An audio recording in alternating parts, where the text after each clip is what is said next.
पानीपत में 11 फरवरी को एक सम्मेलन होने जा रहा है जिसकी चर्चा जो है वो पूरे हिंदुस्तान में होने वाली है। क्यों होने वाली है वो ये लोग बताएंगे, क्योंकि एक ऐसा सम्मेलन, ऐसे मंच पर तमाम जो लोग हैं, प्रत्येक बिरादरी के लोग इकट्ठा होंगे और एक नया आगोश करने वाले हैं। राजनीति की बात करें तो राजनीति चर्चा भी हो सकती है, लेकिन सबसे पहले इन पदाधिकारियों से जान लेते हैं कि 11 फरवरी को आखिर यह जो सम्मेलन होने जा रहा है, इस सम्मेलन का उद्देश्य क्या है। सर ये बताइए, 11 फरवरी को जो सम्मेलन होगा क्या उद्देश्य है इसका? इसका उद्देश्य एक ही है, जातियाँ तोड़ो वर्ग जोड़ो। जो हमारा ओबीसी एससी वर्ग है वो अब तक जातियों में बटा हुआ था और कांग्रेस और भाजपा ने इसको इन जातियों में बंटने के कारण इनका शोषण किया है पूरी तरह। अब ये वर्ग एक बड़ा वर्ग बन गया है। जो इसमें जातियाँ थी वो सारे एक बैनर के नीचे आएगी और राजनीतिक भूचाल आने वाला है। देखना 11 फरवरी को हरियाणा की राजनीति की नींव रखी जाएगी और पानीपत से रखी जाएगी। ये जितनी भी इसमें ओबीसी वर्ग में जितनी भी जातियां हैं वो सब इकट्ठी हो रही हैं और एक इसको हम एससी बीसी महाकुंभ कह रहे हैं और वाकई महाकुंभ होगा। ये बताइए, इकट्ठा होने का कारण क्या है? क्या राजनीति में फेरबदल चाहते हैं? बिल्कुल चाहते हैं, बिल्कुल 100। पहले 10 साल कांग्रेस थी, 10 साल भाजपा आ गई, अब फिर कह रहे हैं कांग्रेस आएगी। मतलब कि हम समझ ही नहीं पा रहे हैं भाई, कांग्रेस ने क्या दे दिया और भाजपा ने क्या दे दिया। तो ये लोगों को विचार विमर्श करके, हमारे लोग बुद्धिजीवी हैं, रिटायर्ड तहसीलदार जी हैं, रोलीवाल जी जिन्होंने अपना जीवन समर्पित कर दिया ओबीसी के लिए, एससी के लिए, रोशनलाल बिडलान जी है, दयानंद बैरागी जी, लक्ष्मीचंद कश्यप जी हैं, राजेंद्र तंवर जी हैं, जिन्होंने अपना जीवन ओबीसी को इकट्ठा करने में लगा दिया। आज मैं कहता हूँ इनकी जो मेहनत है वो सफल होने वाली है और पानीपत में वो आगाज होगा राजनीति का कि हरियाणा की राजनीति की नई नींव रखी जाएगी। लोग कहते हैं कि कांग्रेस और बीजेपी पार्टी ही है। ऐसे में 11 तारीख को जो सम्मेलन होगा कौन सी पार्टी के नेतृत्व में होगा? सम्मेलन किसी पार्टी के नेतृत्व में नहीं है, ये हम पिछड़ा वर्ग कर रहे हैं। हमारे मुख्य अतिथि राजकुमार सैनी जी हैं जो पिछड़े वर्ग की आवाज़ उठाते रहे हैं। पिछड़े वर्ग की आवाज़ हरियाणा में उठाने वाले वही हैं, वही एक सांसद हैं जिन्होंने पलटी नहीं मारी, वरना आज पलटी राम और पलटू राम कितने पैदा हो चुके हैं जो अभी तक मलाई चाट रहे कांग्रेस में और भाजपा में मलाई चाट रहे हैं। पिछड़े वर्ग की तरफ ध्यान नहीं है, एससी तरफ की ध्यान नहीं है। अंत्योदय जो योजना है वो अंत्योदय योजना, वो जो पलटू राम है वो बैठे मलाई कर रहे हैं। हम उनको दिखाना चाहते हैं कि ये जो ओबीसी वर्ग है, जो एससी वर्ग है, इकट्ठा हो गया है। अब इन दोनों पार्टियों को हाथ जोड़ेंगे हम अच्छी तरह। रोशनलाल जी, आज से पहले भी आपने प्रत्येक मुद्दों की आवाज़ें उठाई हैं और ऐसे में कुछ समय पहले आपने एक बात कही थी कि वोट की चोट करेंगे, तो कहीं ना कहीं वोट की चोट करने का जो समय है वो आ चुका है। बाबा साहब ने हमें सबसे बड़ा अधिकार वोट का अधिकार ही दिया है।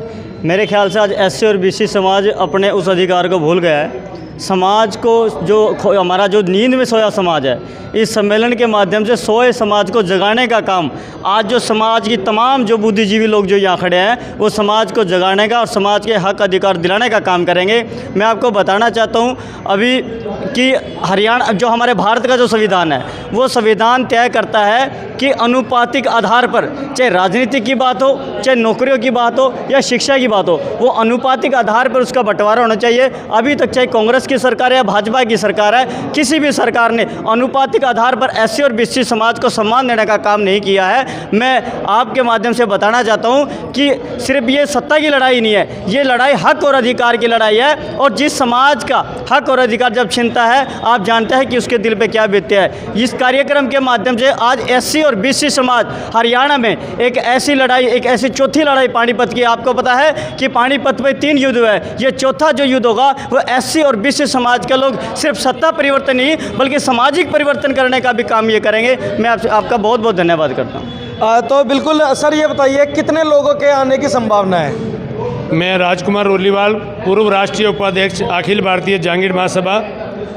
पानीपत के अंदर जो सामाजिक न्याय की जंग 11 फरवरी से हम इसकी शुरुआत करने जा रहे हैं। जो सत्ता का समान बंटवारा 1931 में आखिरी बार जो जातिगत जनगणना हुई थी उसके आधार पर सभी वर्गों को मिलना चाहिए था, लेकिन कुछ लोग जो प्रजातांत्रिक प्रणाली पर कुंडली मारे बैठे हैं और सामाजिक न्याय के मुद्दे पर जिन लोगों ने कोरे भाषण दिए उनके आचरण में आज तक टिकटों का बंटवारा, शासन प्रशासन का बंटवारा, ज़मीन का बंटवारा, न जाने कितनी ऐसी धाराएं थी जो पिछड़ा वर्ग के लोगों को देनी चाहिए थी।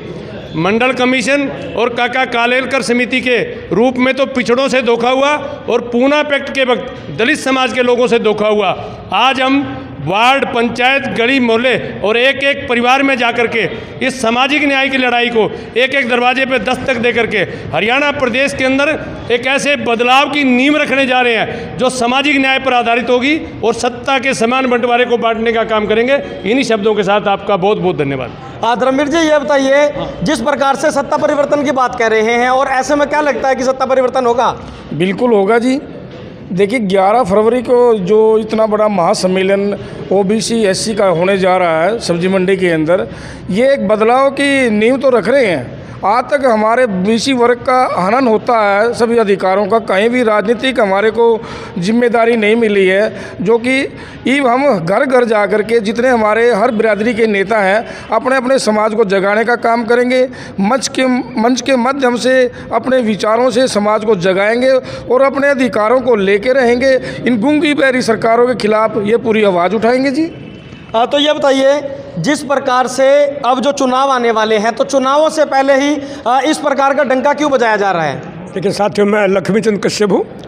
हम लोग आने वाली 11 तारीख को पुरानी सब्जी मंडी में शिव चौक के पीछे कश्यप, सैनी, गुजर, वाल्मीकि, हर बिरादरी एससी और बीसी को लेकर हम एक बहुत बड़ी कार्यकर्ता जो समाज के जिम्मेदार व्यक्ति हैं उनका एक महाकुंभ करने जा रहे हैं। जहाँ तक राजनीति की बात है, हम लोगों ने कभी राजनीति नहीं की। हम लोग इनके पीछे लगकर सभी सरकारें हमने बनाई, चाहे मोदी सरकार है, ओबीसी ने 80% इसको दिया, 60 साल तक कांग्रेस को झेला, सभी पार्टियों को हमने सम्मान किया। आज हर पार्टी ये कह रही है हम उप मुख्यमंत्री बनाएंगे। इसका कारण क्या है? क्या हम सीएम नहीं बन सकते? राजकुमार सैनी मुख्य अतिथि इसलिए बनाया है कि वो ओबीसी का है। धर्मवीर कश्यप को अध्यक्षता इसलिए दी है, वो समाज सेवी है। राजेंद्र तंवर भिवानी से प्रजापति को इसलिए मुख्य वक्ता बनाया है, वो एक समाज का बहुत बड़ा जिम्मेदार व्यक्ति ओबीसी का है। रोली साहब है सिरसा से, वो घर बार छोड़कर इस भूमिका में लगे हैं। भाई राजेश पंचाल है, घर बार छोड़ दिया।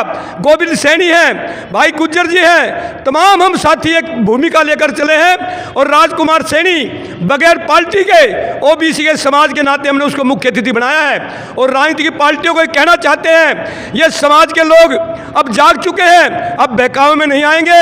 आने वाले समय में हरियाणा प्रदेश की 10 की 10 विधान लोकसभाओं में इस तरह का महाकुंभ करके कार्यकर्ताओं का, पब्लिक का नहीं, और घर घर में जाकर, भाई धर्मवीर ने कहा, घर घर में जाकर उन लोगों को समझाएंगे।